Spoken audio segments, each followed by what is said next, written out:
July 22nd, 2018 was my 22nd year at Emory University School of Medicine.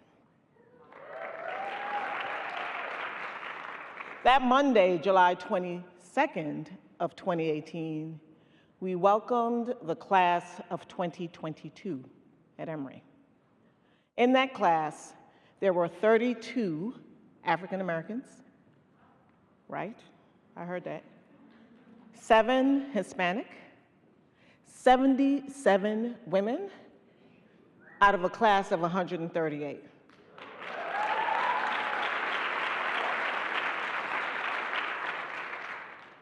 And so 22 years ago, I moved to Atlanta, the birthplace and resting place of Martin Luther King Jr. And over these last day and a half, we heard a lot of stories, but I would argue what we need to come to is thinking about justice. Justice and equity, for me, in Atlanta, Georgia, the birthplace and resting place of arguably the most iconic figure in the history of our nation, in a city too busy to hate, grounded in love and belief in humanity. It was also 50 years ago, the same year that Martin Luther King was assassinated, 1968, that my parents moved to Atlanta, Georgia.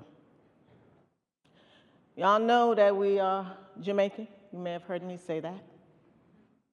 Out of many, one people is our motto in Jamaica. And our family, who grounded in us, my brother and myself, the belief that educational excellence, belief in fairness and justice can get us to do whatever the hell we wanted to do. So as immigrants, we came here with a dream at a time in history when the country was in chaos.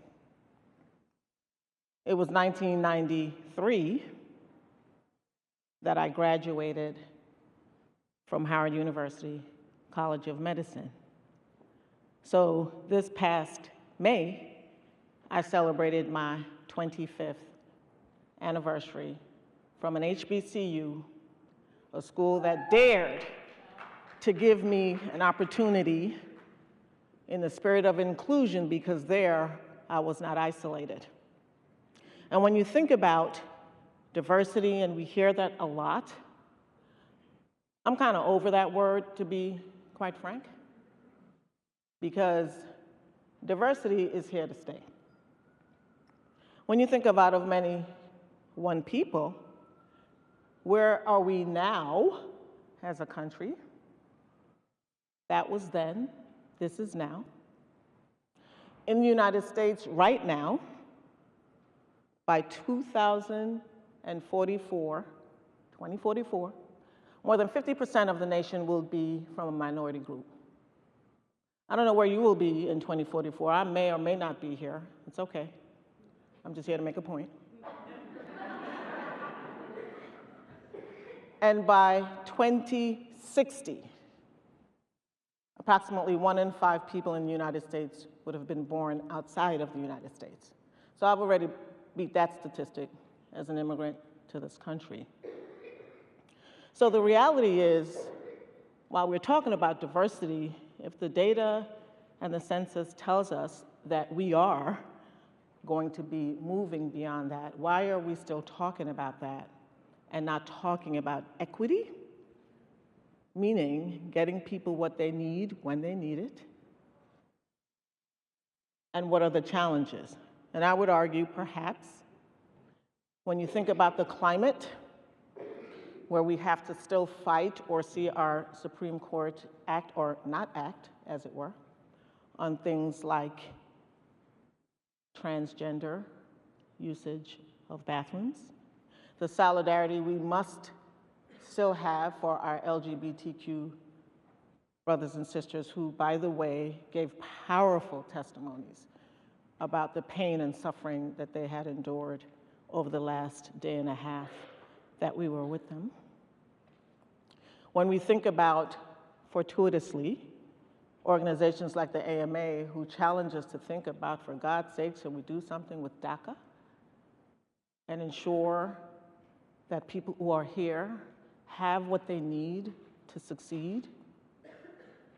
Or perhaps if you've seen the news, one of my favorites, sister girls from West Point graduating unprecedented numbers, hands held high in the Black Lives Matter movement, people feeling why should they do that if they're graduating from West Point? But certainly they were in solidarity for the pain that was happening in the United States related to Black lives. And perhaps as a Black woman, I found this quite fascinating to see the continued march towards justice, against hatred, against what we heard and hopefully embraced from Martin Luther King. But for God's sakes, we are in a political storm. The storm is real, and I think perhaps I was placed poetically at this point in this conversation to amplify my sisters, my poll worker, and perhaps Hillary, who is advocating.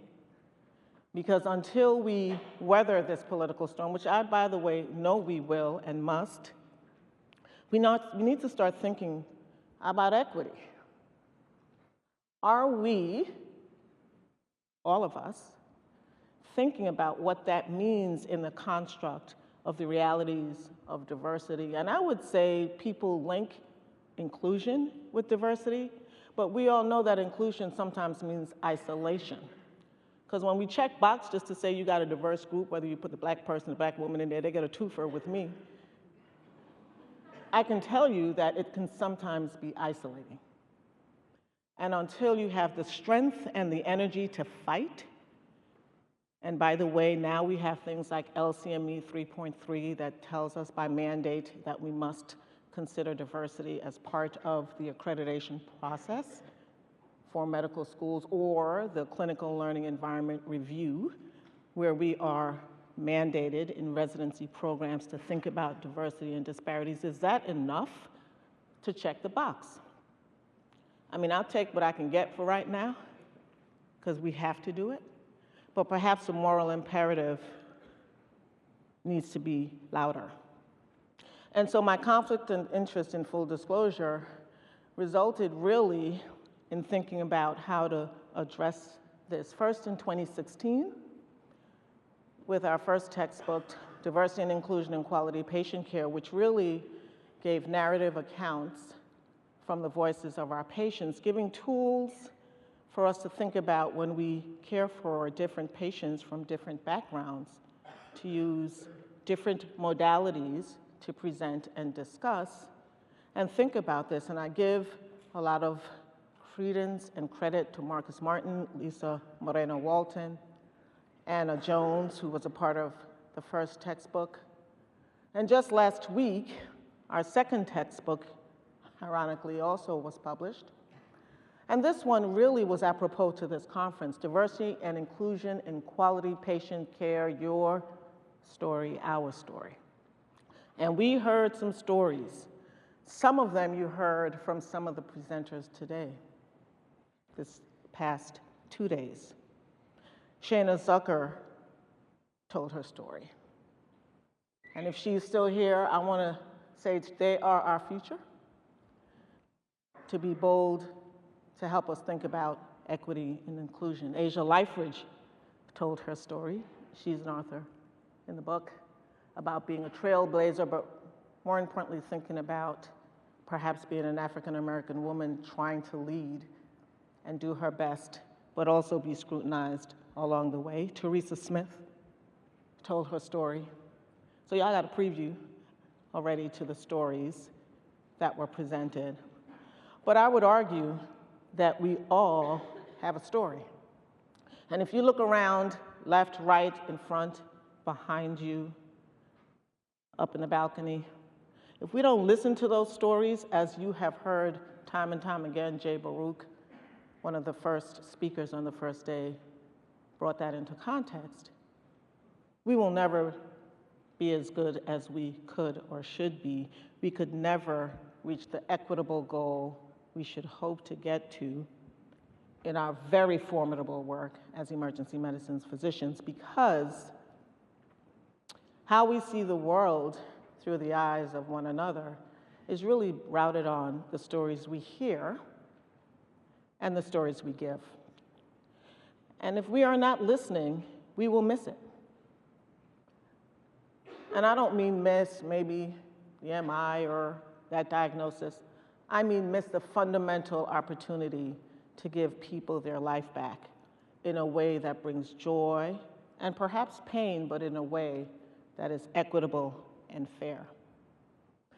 And in our book, we talk about the challenges of microaggressions. I call it just death by 1,000 cuts, and for God's sake, sometimes it's macro, where people just say what they gotta say and attack you in ways that can only have you ask the question, why do you see me the way you see me? And more importantly, why don't you see me for who I am? Which is a strong Jamaican with a soul that means well, as do you with the souls that you have. So how we see the world and how we present ourselves to the world is certainly inherent in how we see the world through the eyes of our patients. And when we think of equity, be bold enough and strong enough to consider that. Because for God's sakes, we got to bust those walls down as leaders. And leadership takes courage. Arriving to Atlanta that fateful 22 years ago, under the leadership of Dr. Kellerman and then Dr. Halpern, they taught me, or rather amplified for me, that leadership means busting it down. It means breaking down those walls, and you heard those stories for people who told you, you can't, you shan't, you won't, you can't, but busting it down because we can and we will. And all of us, whether it's just me standing on this stage because I just happened to get a phone call of request, is really not just about my leadership. It's about all of you, your leadership. And as we think about equity, and we heard the conversation on equity and gender pay, I would offer a different narrative. And this narrative comes from the American Association of Colleges and Universities that speaks about stepping up to lead for equity. And why I resonate with this particular construct is because it talks about our students. Because the students are our voices to the future. In 2060, our students will be the ones that would be helping us to hopefully not just continue to change the narrative, but be the narrative for what we hope to do. And I would say that this Step Up and Lead for Equity, while it's talking about students, I challenge you to think about it in the context of our patients, perhaps in the context of the environments in which you work. And the constructs that they talk about are simply 5 things: willingness, recognition, respect, belief in fairness, and intentionality. And the willingness is this, and if you think about how this applies to students and then transfer that into how it might apply to your colleagues and or your patients, they talk about it from willingness to look at the disparities that occur in higher education. And if we know they exist, are we thinking equitably to deconstruct those disparities? Are we willing to say that this just ain't right? And do we recognize that it is not the fault of the people in higher education, students of color, or those who may not have or look the way they could or should look? It is not their fault that they may not be successful. It is because they're in an environment that may be routed in institutional and structural racism, sexism, homophobia, fill in the blank. So how in God's name will people be able to be successful? Do we respect the death by 1,000 cuts, the pain and the suffering, the isolation that might be felt for students, fill in the blank, patients, your colleagues? who may be trying to do their very best? And do we believe in fairness? And thank you to Regina, who set the stage for this yesterday when she talked about socioeconomic status as another point of conversation when we think about diversity and, my goodness, I would say, inequity. And most importantly, and probably the first thing, is intentionality.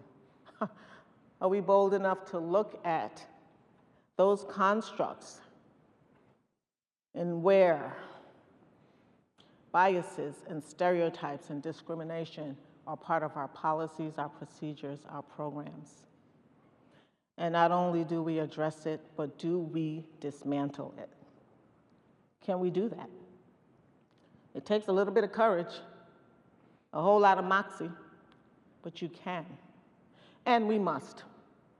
Because if we don't, while diversity is here, equity will never be. So the challenge is real. It's what can you do, what will you do to think about your environment in which you work, in which you live, in which you share time, in which you share space. What will you do and what can you do? And it's really easy for me. Just do two things. See one, do one, teach one. We kind of learned that. But just do two things when you go home to think about the construct of equity, to think about how we can move. And I know some people are still in the womb with the diversity question, because this group, we're probably a little bit further downfield in the understanding. Some people still don't get it, and they see diversity as a problem and not a source of strength. When we move towards equity, think about two things you can do. Will you be willing? Will you think about how you can respect the realities of the pain that your colleagues or your patients may see and or feel? Will you advocate for fairness and justice, as Martin Luther King dared us to do? And will you be intentional?